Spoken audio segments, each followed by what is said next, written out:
Hi, it's Jamie, Progressive #1, #2 employee. Leave a message at the... Hey, Jamie, it's me, Jamie. This is your daily pep talk. I know it's been rough going ever since people found out about your a cappella group, Mad Harmony, but you will bounce back. I mean, you're the guy always helping people find coverage options with the Name Your Price tool. It should be you giving me the pep talk. Now get out there, hit that high note, and take Mad Harmony all the way to nationals this year! Sorry, it's pitchy. Progressive Casualty Insurance Company and Affiliates. Price and coverage match limited by state law.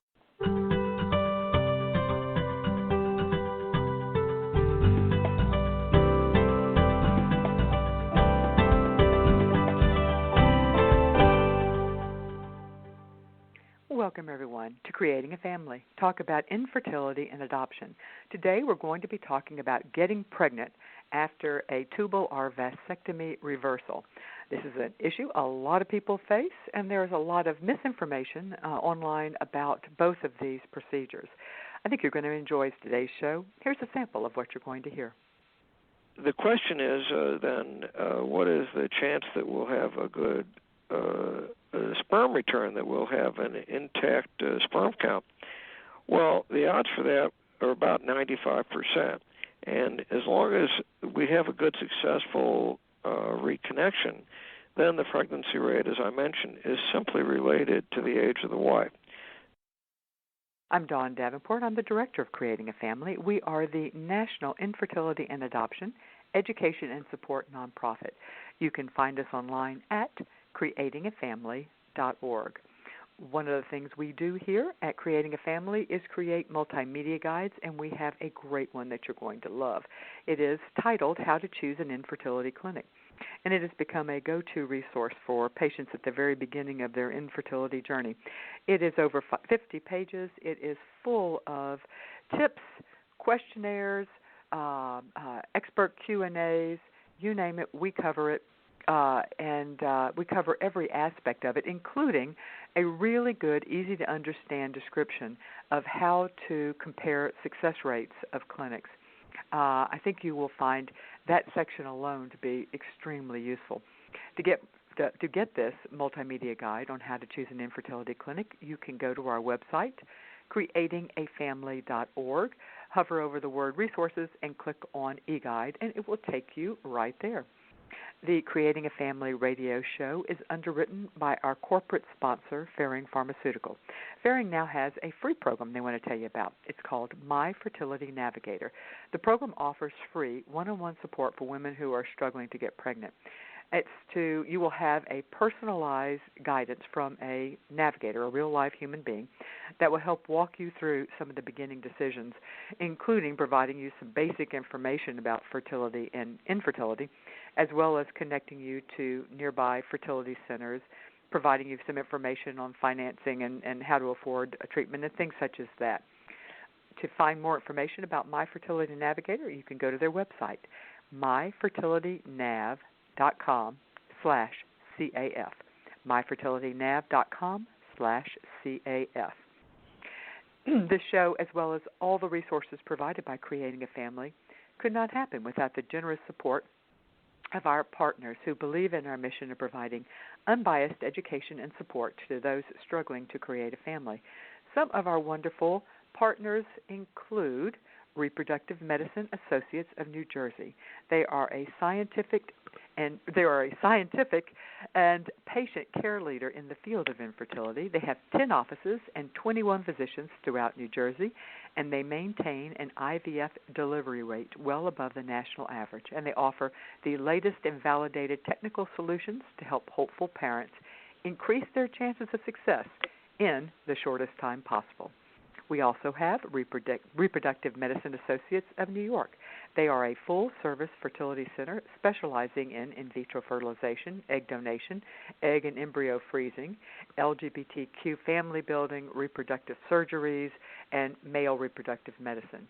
They have a highly individualized patient care offered through 13 REs, that's reproductive endocrinologists, and fertility specialists. They also have a urologist and an extensive support team. In addition to our these partners, our gold partners, we also have other sponsors whose generosity allows us to bring you this show. So we ask, when choosing an infertility service provider, please choose one from the Creating a Family directories, which you can find on our website on the service provider page. You can choose by location, services provided, just a host of factors that we think are important when choosing. And when you use these directories, you support those who support us, and we thank you. Today we are talking about tubal ligation and vasectomy reversal, or more important, getting pregnant afterwards. Our guest today is Dr. Sherman Silber. He's a reproductive endocrinologist with the Infertility Center of St. Louis, and he is a pioneer in microsurgery as well as infertility. He specializes in vasectomy reversal and tubal ligation reversal, as well as, of course, the treatment of infertility. And he performed, way back in the 1970s, the very first in the world microsurgical vasectomy reversal. He is the author of 3 medical textbooks. He has 5 best-selling books for the layperson and has authored more than 250 scientific papers on human infertility and reproduction. Welcome, Dr. Silber, to Creating a Family. Oh, it's great to be here with you. Thank you very much. Well, the way we're going to kind of outline our show today is we're going to start talking about vasectomy reversals, and then we're going to talk about tubal ligation reversals. And just so we're all on the same page here, can you give us a brief overview of how sperm are made and how they are delivered, so that we kind of get an idea of the male reproductive anatomy, so we better understand what you're going to be talking about when we're talking about vasectomies and then repairing vasectomies. Yes, it's good to really understand how the testicle works and how sperm is made, because that really relates to how you do a vasectomy reversal. It's a little more complicated than just putting the two ends of the vas together that have been severed. So sperm production, which we call spermatogenesis, obviously occurs in the testes in these 300 tubules called seminiferous tubules, and they drain toward a central area, exit point from the testes, which is called the reedy testes, and they drain from there into the very important structure. You really need to remember it. It's a complicated word, to the epididymis. This epididymis is actually a microscopic 20-foot-long tubule, and it seems like it's only an inch because it's convoluted and scrunched together like one huge strand of spaghetti on a plate. And it carries sperm from that exit point of the testicle into the vas deferens. You're familiar with the vas deferens because the vas is what's severed or cut when you have a vasectomy to prevent the sperm from getting all the way up into the ejaculate. But the sperm have to go from the testes through the epididymis, and the epididymis is incredibly fragile, 20 feet long, microscopic structure that's scrunched into 1 inch and then empties into the vas. And the vas is considered small, but it's got a very tough outer structure so that it's about 1/8 of an inch in diameter because of the tough muscle, and that's why vasectomy is easy to perform. But the inner canal of the vas deferens is really microscopic, like the size of a pinpoint, and it's just surrounded by this muscle that's about 1/8 of an inch thick.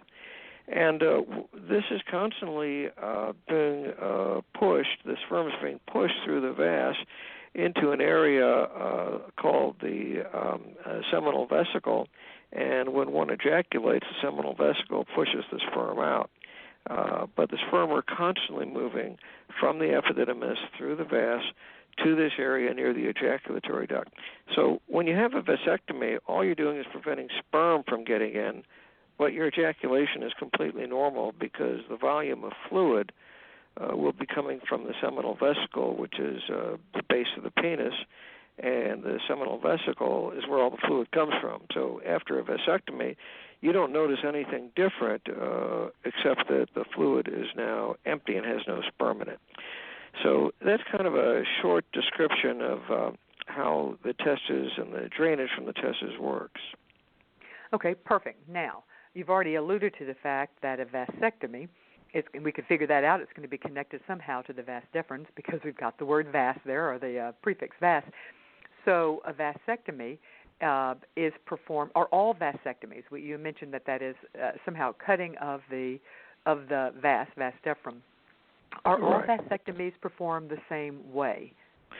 No, they are performed differently, and it's very, very important to understand that in terms of reversibility. Now, ultimately, I feel if it's done correctly, all vasectomies are reversible. It's a wild statement, but it's true. But to make it more easily reversible, one would simply cut the vas, and the way one does it is the surgeon can really feel the vas right through the scrotum because the scrotal skin is so thin, and that 1/8 of an inch muscle that represents what you can feel the vas is easy to feel. And so therefore, through a very tiny little incision, 1/8 of an inch incision under local anesthesia, that's how most vasectomies are performed. So the male just walks into the urologist's office, and he'll walk out a half an hour to an hour later, and it's local anesthesia. Now, there are some complications where you can swell up and have a lot of pain. That shouldn't happen, but it could happen. But most of the time, the man just walks away, and it seems like no big deal. So that's all vasectomies are done basically that way, but there's a difference. It's cut through so the vas is cut, and you've got are the ends cauterized at all, or and the ends, the two separate ends of the vas in any way touched, or is it simply a snip or slice or whatever the right word would be of the vas? And does it matter? It's a good question. If you would just snip the vas, then those sperm could find their way through to the other side and recanalize. Because they're fresh, they haven't been slowed down by stagnation, and they can recanalize. So you have to do something to the ends. And that's where different vasectomy approaches are different. Sometimes the ends are cauterized, which seals the vas inside and prevents recanalization. Sometimes they're clipped with little mechanical surgical clips. Sometimes they're tied off with a stitch or suture, which is less common these days. Sometimes a large section of vas is actually removed to try to prevent this recanalization, and sometimes no section of vas is removed. Now, these things will affect the ease of reversibility because if a large segment's been removed, when doing the reversal, one has to free up enough vas to from its connective tissue attachments to basically make it longer so there's no tugging or stretching on the stitch line. And also, if one seals it tightly, there's this pressure buildup going back to the epididymis, and that's the most critical aspect of reversibility because this can create secondary blockage not just the original vasectomy site, but in that delicate tube called the epididymis that I explained earlier. So there are a lot of different ways of doing it other than after you actually do the cut. Let me make sure I'm understanding. Okay, so, before I summarize it, does it matter where in the vas you make the cut as far as the ability to reverse? Well, it used to be thought a long time ago that it's better to cut the vas in the straight portion higher up because it's a little easier to deal with that for reconnecting the vas. But now with the microsurgery that is prevalent, even if it's in what we call the convoluted portion, it's kind of the curly view portion where the vas begins to kind of twist around and gradually morph into what is epididymis. So that's considered a more delicate, more difficult area to do the vas reconnection. But frankly, with microsurgery, I think now it doesn't matter that much. You can reconnect to the convoluted portion as well as to the straight portion of the vas. Okay, and you had mentioned something before about the blockage on the epididymis, and I want to make sure I understand that. So vasectomy basically just stops the ability of the sperm to get to the ejaculate. So but your body, the human body, the male's body, is continuing to produce sperm. So, as I understand it, so it's producing sperm. The sperm is doing what it normally would do, which is go through the epididymis, ultimately with the goal of reaching the vas deferens. There's a cauterization, or somehow there's a blockage there that was caused by the vasectomy. So there would the best analogy be that there is a pressure buildup from the sperm being made, coming down through the epididymis, hitting this blockage, cauterization, a clip, stitch, whatever, and then backing up? And is that what causes the blockage of the epididymis, which is kind of like a secondary form a secondary way of preventing sperm from of reaching the ejaculate? You described it absolutely exactly correctly. Despite some misunderstanding or myths that sperm production or spermatogenesis is negatively affected if the vasectomy was a long time ago, that does not happen. If the vasectomy was even 50 years ago, sperm production or spermatogenesis goes on normally. Vasectomy does not reduce or hurt sperm production. And so that sperm production is a tiny amount of fluid. It's really 5% of the ejaculate. So one doesn't notice a reduction in the ejaculate because it's only 5%. Nonetheless, that volume of fluid the sperm is in builds up pressure. And that buildup of pressure, of course, goes back to this very delicate epididymis. And then little blowouts and perforations occur in the epididymal tubule. Now, it doesn't hurt, and doesn't cause any health issues or problems, but when that occurs, there's a inflammatory response that causes fibrosis and obstruction in the epididymis as well. And it could be anywhere in the epididymis. It could be at the beginning or near the end of the epididymis, but along that 20-foot tubule, which is extremely thin wall, that pressure buildup somewhere is going to be causing a leakage and a secondary blockage. Now, if the vasectomy site is not sealed tight and one forms a little lump there, like a little sperm granuloma, it used to be a concern, but I frankly think it's a good thing, because if there's a sperm granuloma at the vasectomy site, a little lump indicating sperm leakage at the vasectomy site, then you will not have this epididymal pressure buildup, and you just reconnect the vas, and it works fine, and the epididymis will not have been harmed by the vasectomy. So it was very controversial because it just sounds against common sense to let the vas deferens be unsealed. But frankly, that's better, because then it forms a little granuloma, and the sperm is reabsorbed from that site rather than from blowouts and leakage in the epididymis. Now, in the old days, most patients had a sperm granuloma because the vas wasn't sealed very tight, and so simply reconnecting the vas was all you had to do. However, nowadays, 90% of the time there is no leakage at the vasectomy site, and there is epididymal blockage 90% of the time. So it's switched from 10% of the time to 90% of the time that you have epididymal blockage. And so that's why it's so important to be ready to not just put the vas together, but to bypass the epididymal blockage as well. Okay, so that gets me. That was a great lead into. It seems to me then you've got oftentimes you have two things to reverse. One, the cut in the vas deferens, the actual vasectomy site, and the second one is you've got to repair the potential tears in the epididymis. Is there? But before you answer that, or before I ask the question about the procedure, is there a date that where you saw the switch?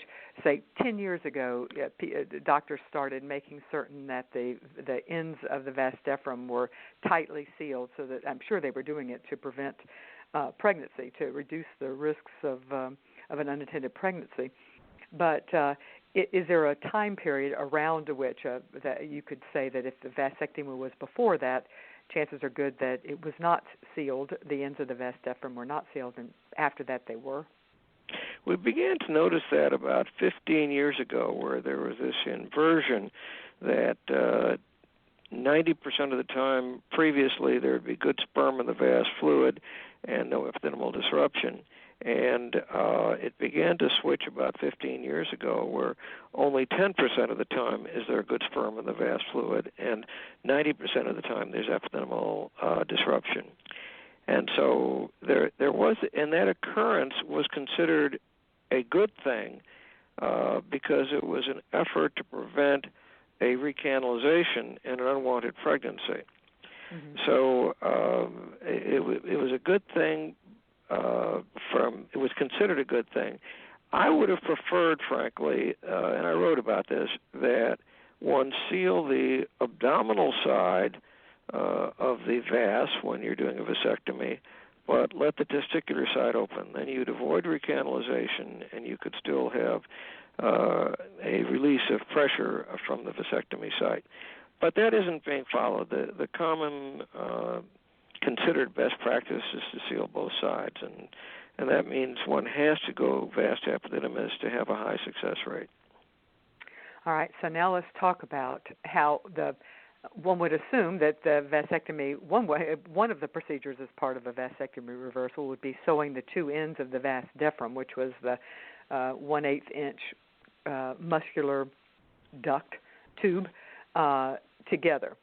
And I would assume that's just a matter of if it's been cauterized or somehow clipped, getting a clean end and then and putting the two together. I'm sure I have vastly oversimplified it, but is that basically what it is? Well, not exactly, because we'll cut out the vasectomy site, and if there's good sperm in the vas fluid, like 10% of the time, we'll do just what you say, and we'll put the vas together. But if there's no sperm in the vas fluid, then we know we have to go to the epididymis. And in the modern era, rather than try to do two reconstructions, one would always do a bypass. And so one would simply free up the vas from connective tissue attachment so that it is really longer than you think it is, and then go to the epididymis and find the site of blockage in the epididymis and just bypass it all and just do a vas to epididymal reconnection. What do you use to do the bypass? Do you use part of the epididymis or part of the vas, or how do you? I see what you're saying. You're bypassing you're going to the source where the sperm is being originally created in the testes, and you're bypassing where that place, the 20-foot long tube, the epididymis. But what do you use to bypass it? Well, you don't have to use anything artificial.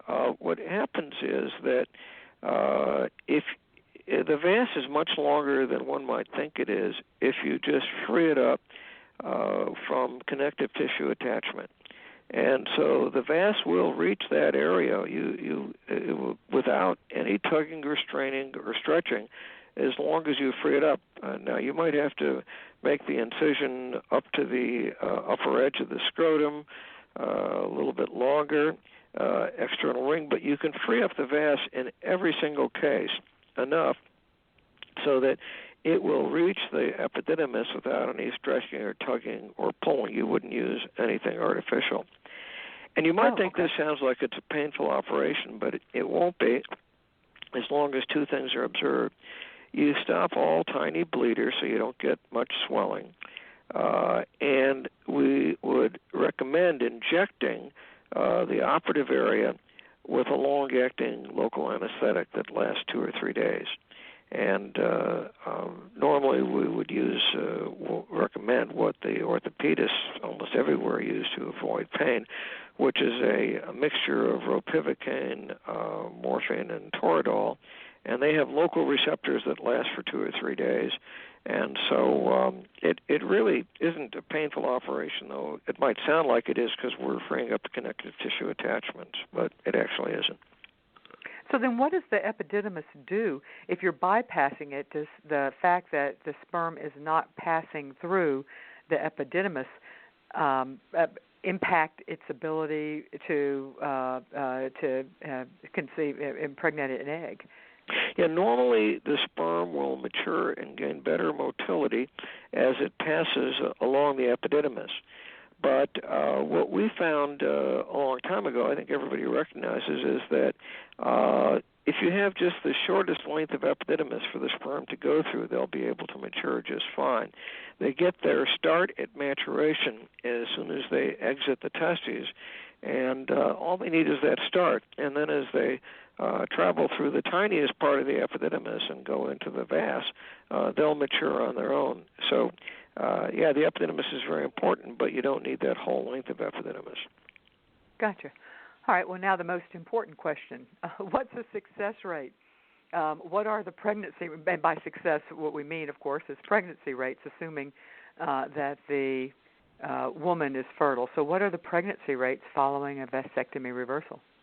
Well, okay, it's strictly related to the age of the female partner, and we reported that. So if the female partner is under 35, it's just no different than a normal population that isn't under birth control. The pregnancy rate would be in the neighborhood of 75 to 80%.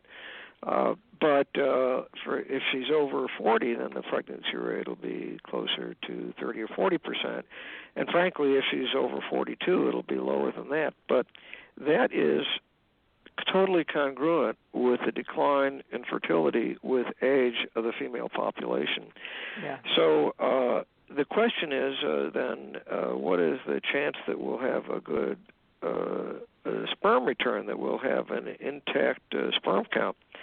Well, the odds for that are about 95%.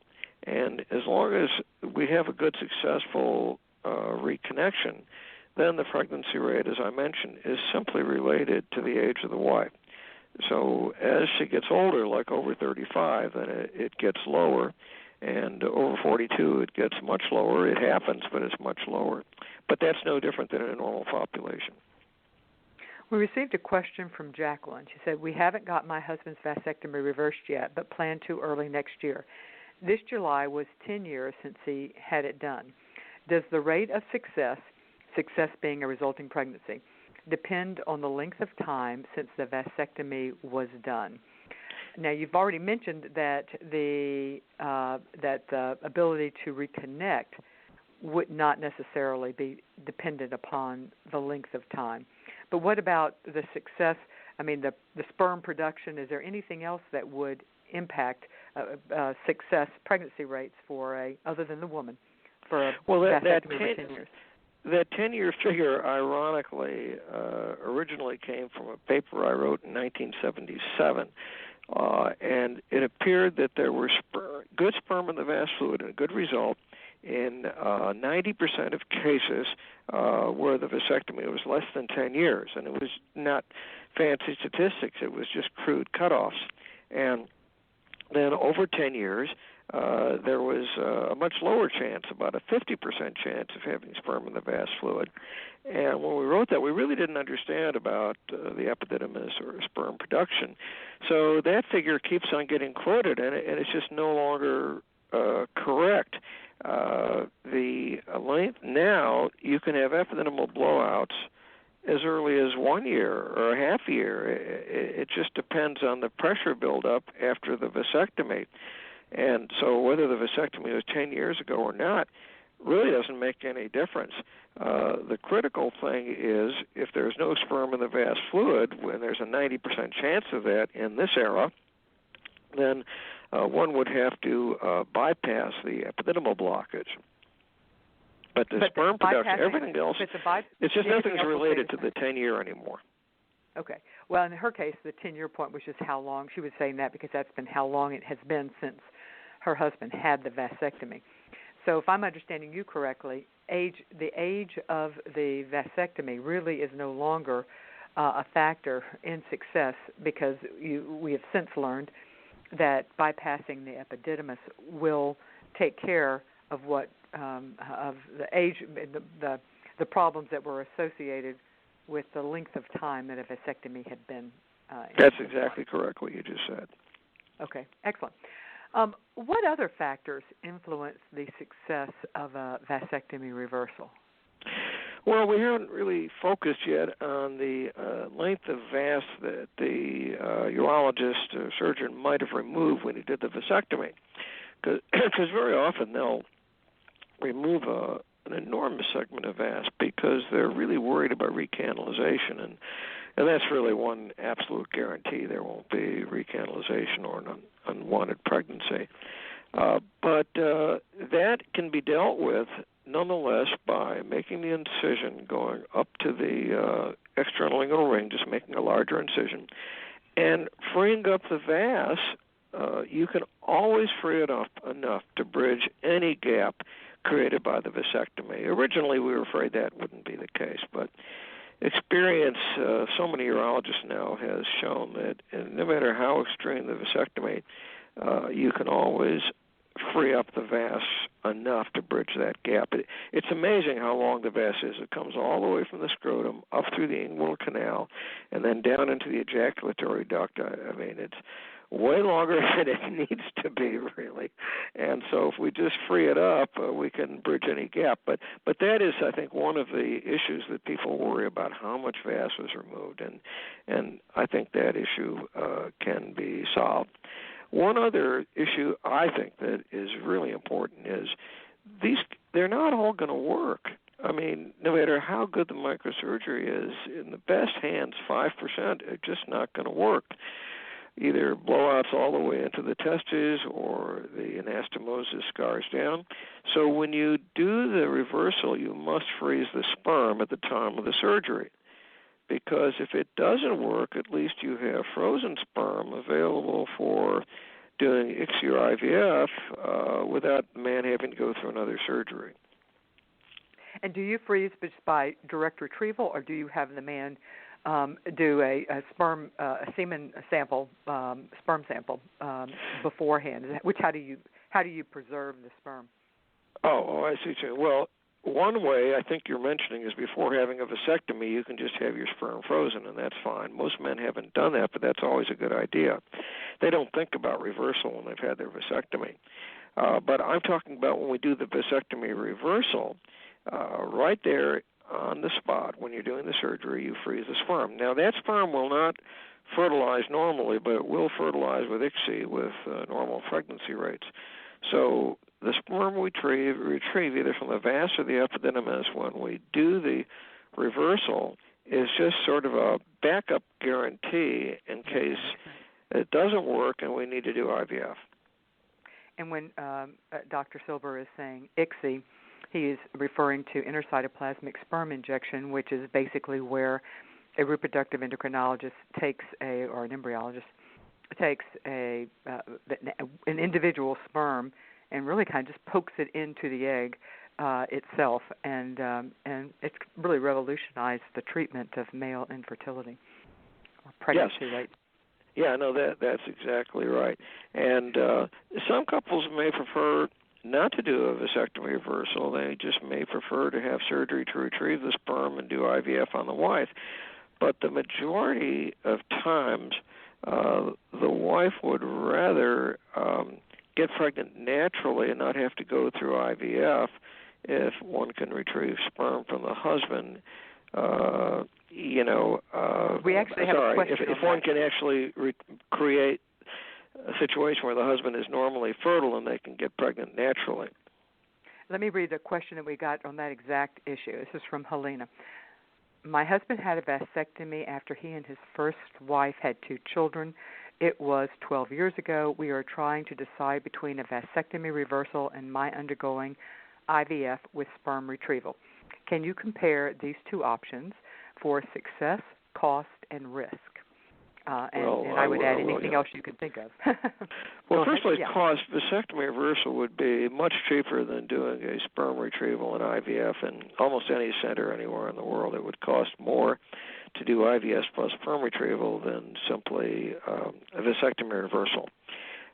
In terms of comfort, it would appear, though it's not true, that a vasectomy reversal would be more uncomfortable for the husband because it's a much bigger operation than simply retrieving the sperm.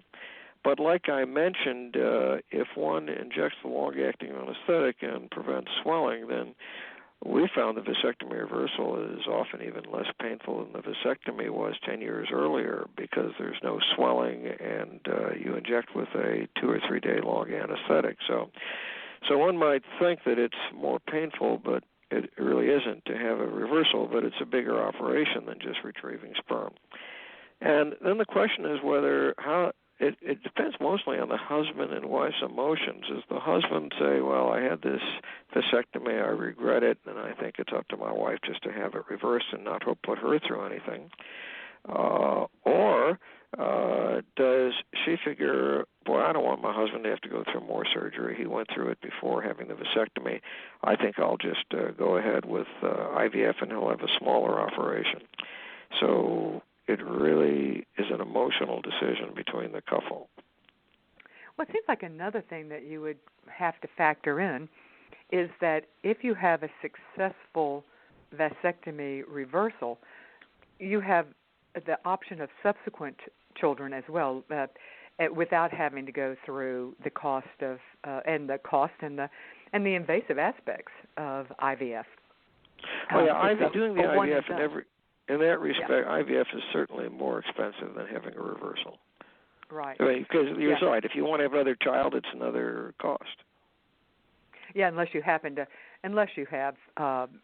multiple embryos and have been able to freeze them, and then you would be doing a frozen embryo transfer, which is significantly less expensive. But even if you add all those costs in, what I hear you saying is that generally speaking, IVF with sperm retrieval will be, even if you are lucky enough to get enough embryos for a child and siblings, you would be it would still be more expensive.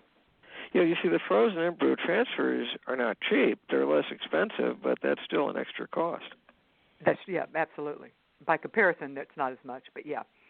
Here we received a question, and she asked me not to use her name. We had a vasectomy reversal that didn't work. It has been 2 years, and we still aren't pregnant, and my husband still has no sperm. If it failed once, is there any hope? Well, I think the results with reversal are just as good as with the original reversal, and I'll explain why I think that's the case. Most of the time when the reversal fails, it was a vasovasostomy in the face of unrecognized epididymal obstruction. That's the vast majority of time. And so in that case, it's simply a matter of doing the vast epididymal bypass. So I don't think there's any difference in the success rate with the reversal. But the husband may be sick of surgery, and he may prefer to just have sperm retrieval and IVF for the wife. So, again, it's an emotional decision. But I don't think the results are skewed negatively just because of a previous failure. Okay. Now, before we move to take our discussion to tubal ligation, I wanted to remind everyone that you are listening to Creating a Family. Today we're talking about vasectomy and tubal ligation reversals with Dr. Sherman Silber. I wanted to take a moment to tell you that Creating a Family is now ranked as the #2 online influencer in the world in infertility, or actually infertility, since that's how they're ranking it. We primarily hang out on Facebook, Twitter, and Pinterest. There are 3 ways to connect with us on Facebook. You can connect with me personally, Dawn.Davenport1. You can connect with our Facebook page, which is facebook.com/creatingafamily. Or you can join our very large and very active online support group, which also goes by Creating a Family, but it's facebook.com/groups/creatingafamily. Or the easiest way is just to type in the words Creating a Family in the Facebook search box, and you can like the page and join the group. It is a closed group, so you have to apply to join, and then we will admit you, usually about once a week. On Twitter and Pinterest, we hang by Creating a Family, so you can find us there. All right, Dr. Silber, now moving to the female form of sterilization, tubal ligation. Let's approach it the same way that we approached vasectomy, and that is by starting with a brief overview of the female reproductive anatomy so that we'll better understand what tubal ligation is and how they're reversed. Yeah, well, it's a very interesting difference, really. First, the difference is that the female, it's not a closed system. The ovary is sort of hanging in the abdomen on a stalk called the ovarian ligament, and it's just free in the breeze. And the fallopian tube has an end to it called the fimbria, which actually will swoop down over the surface of the ovary whenever the woman ovulates and actively pick up the egg from the surface of the ovary. But it's not as though the egg is released from the ovary into the fallopian tube. The ovary actually has a mechanism at the end called the fimbria, and this is very important, that actively picks up the ovary. So the tube has to have a certain length in order for the fimbria to be able to reach around to every aspect of the surface of the ovary, so that wherever the ovulation occurs from, the tube will be long enough for the fimbriated end to reach it. Now, the fimbria then leads into an area that's relatively large called the ampulla, and it's about maybe a quarter of an inch or three-eighths of an inch thick, and it has a different kind of lining, a very lush lining that is great for the embryo to live in. And all of us, when we were embryos, we were in our mother's fallopian tube for about 5 days before we were then transferred from that ampulla area through what's called the isthmus into the uterus. Now, the isthmus, which the ampulla leads into, is a muscular tube that does nothing to support or nourish the embryo. In fact, it looks just like the vas deferens. It's just a muscular tube with a tiny opening, and it leads into the very tiny opening into the uterus called the cornu. And so normally at 5 days, the embryo the egg's been fertilized, becomes an embryo, and the 4 or 5 day embryo is swept through this isthmus very quickly into the uterus where it will implant. So there are different segments there for the fallopian tube that each have a very important anatomic function.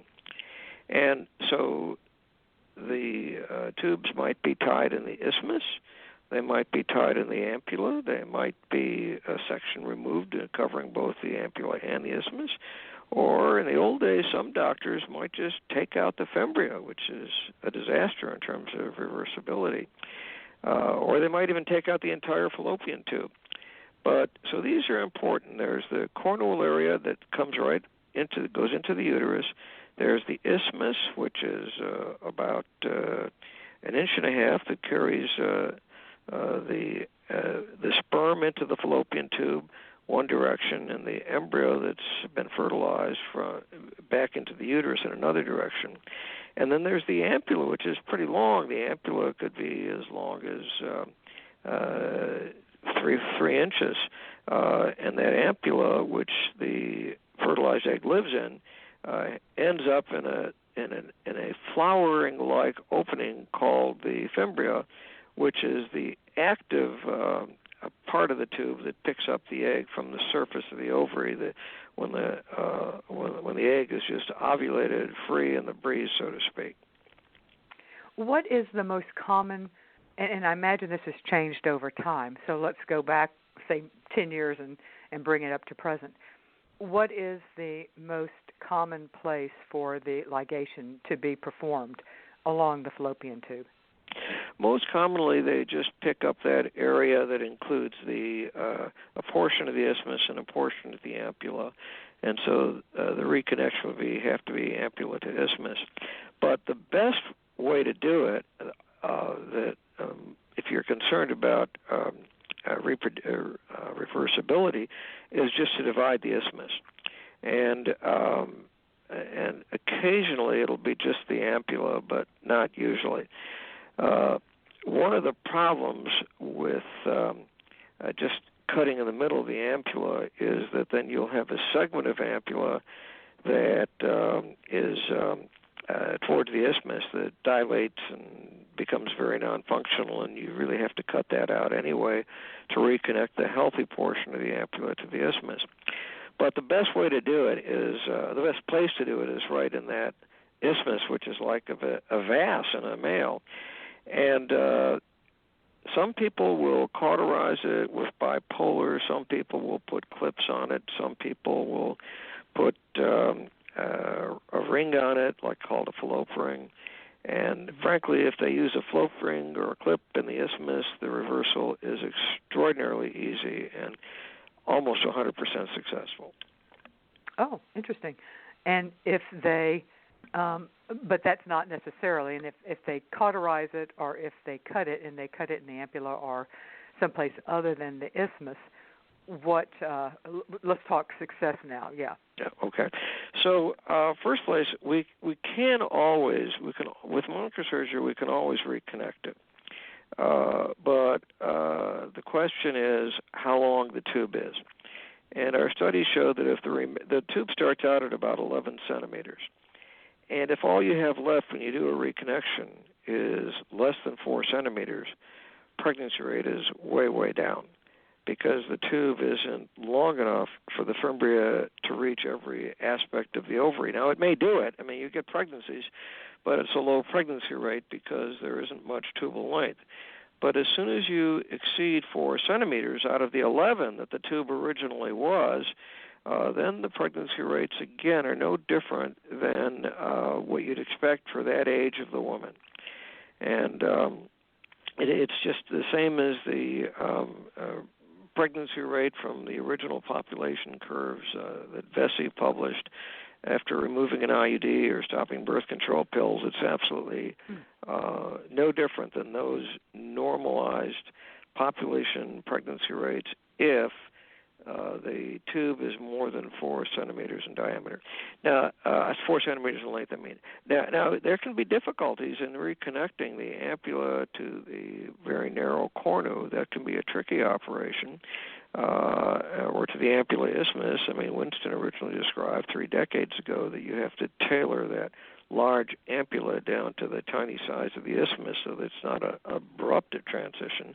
So we all follow Winston's recommendation on that. And so I think technically you should be able to get the tube reconnected in almost all cases. But then the critical issue is, was the fimbria removed? And how long a length of tube do you have when it's done, and what is the age of the woman? All right. Is it possible, I mean, I'm sitting here thinking, it would sure be nice to know before you go through this surgery how long the tube, how the original was performed, and what your chances of success, since it seems to be directly proportionate to the length of the tube. Is there any way to know before the surgery the answer to that question? Oh, yes, I think it's really important to get the operative note from the original tubal ligation. Very occasionally you can't get it, but most of the time that record is available. And they may not say we took out 3 centimeters or 4 centimeters, but you can tell by the description if they use what's called a Kleppinger cliff or a Liga cliff or a fallope ring, or did they use bipolar in the isthmus? Was it a Pomeroy procedure? I mean, you can tell by their gross descriptions if they'll be 4 centimeters or more of tube. Now, very, very rarely you can't get a hold of the operative note.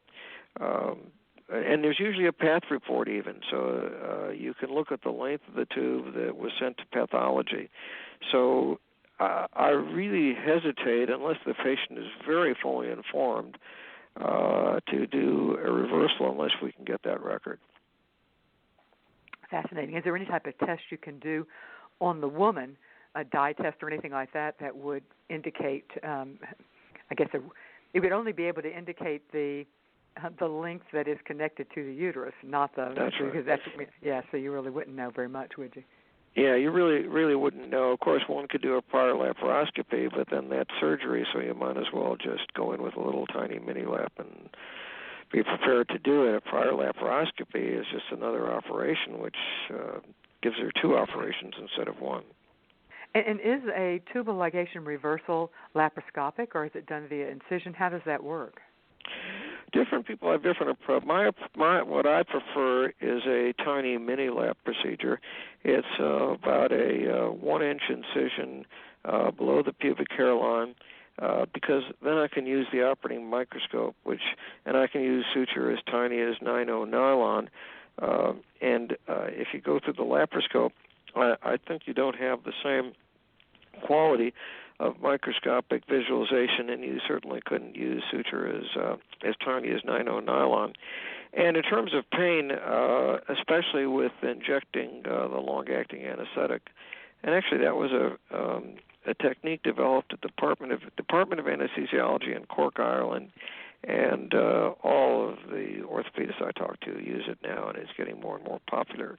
So if you inject with the long-acting anesthetic, then this isn't any more painful. It's an outpatient procedure, and it's no more painful than a laparoscopy, but you get a better result. And how invasive is the surgery in terms of how long are you in the hospital?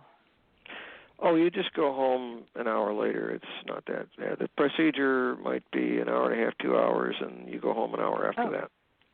Oh, so this is, okay, it's relatively. Well, now let's also do the similar analysis that we did with the vasectomy, and that is because another option that a woman has rather than go through a reversal of her tubal ligation would be to go through IVF, and they wouldn't have to necessarily use ICSI.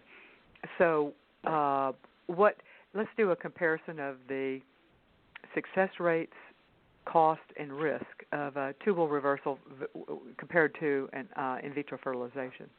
Okay.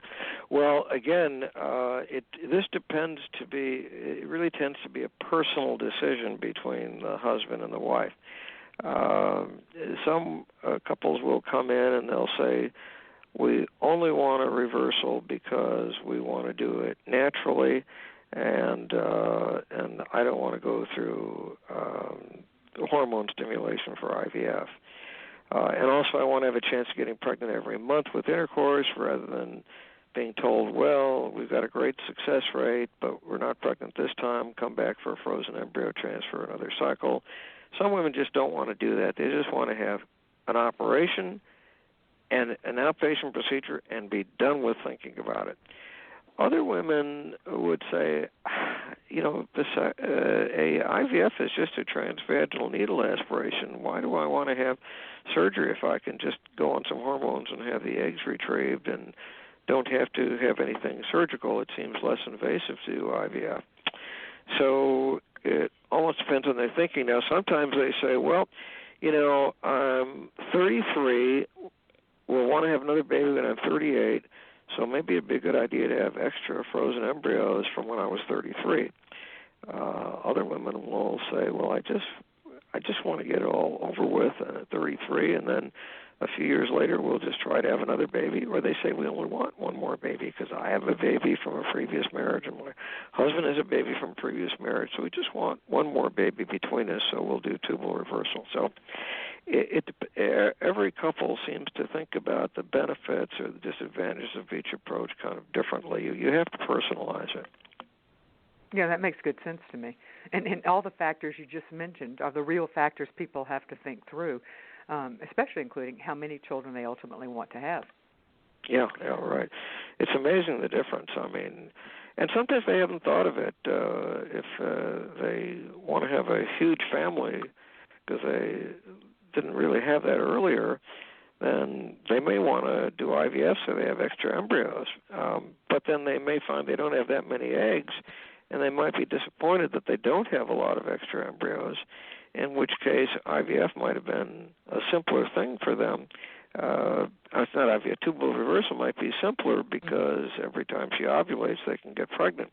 So we do counsel all these patients by getting antral follicle count and ovarian reserve evaluation ahead of time, because I think that will help them in making the decision to know just how many eggs they have and what their age, how their age influences it. Yeah, it makes great sense to me. What is you're messing with the fallopian tube, and of course one of the concerns we have is an ectopic pregnancy, is where an embryo embeds in the fallopian tube rather than the uterus, and that's a very dangerous thing.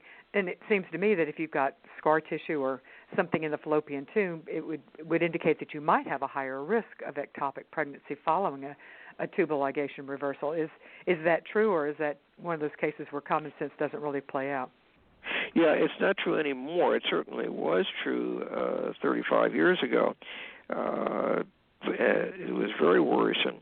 But we found that if you cut out the diseased or the scarred area, not disease, but scarred area, and you redo a proper anastomosis, and then you say no intercourse, or sorry, not no intercourse, but use birth control for 6 weeks because we want to give it a chance to heal, that we don't have ectopics.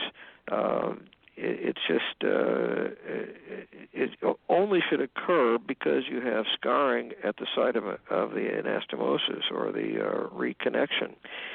So ectopics are really not the issue anymore. And in fact, with IVF, of course, you can get ectopics in about 0.5% of IVF cycles. You wind up with ectopics anyway. So probably our ectopic risk is even less than that now. So I don't think any more that's a realistic concern. And so whenever we talk about fertility and infertility treatment, we have to always bring up the issue of cost. Are either the vasectomy or the tubal reversal usually covered by insurance? Well, I found they're not covered by insurance. I mean, they used to be 35 years ago, but they're certainly not anymore. But they tend to be less expensive. If your IVF is also not covered, they tend to be less expensive approaches than IVF. Okay, so what is and I know that you'd have to give a range, but can you give a general cost range for what people are looking at for reversing a vasectomy and reversing a tubal? Yeah, the general cost range for either one of them, if you add everything up, is about $10,000. That's not the surgeon's fee, but that's anesthesia, hospital, and those fees. Usually it'll add up to $10,000. Well, if you throw surgeon's fees in, are you at the $15,000 range, or 15 to 20? How does that?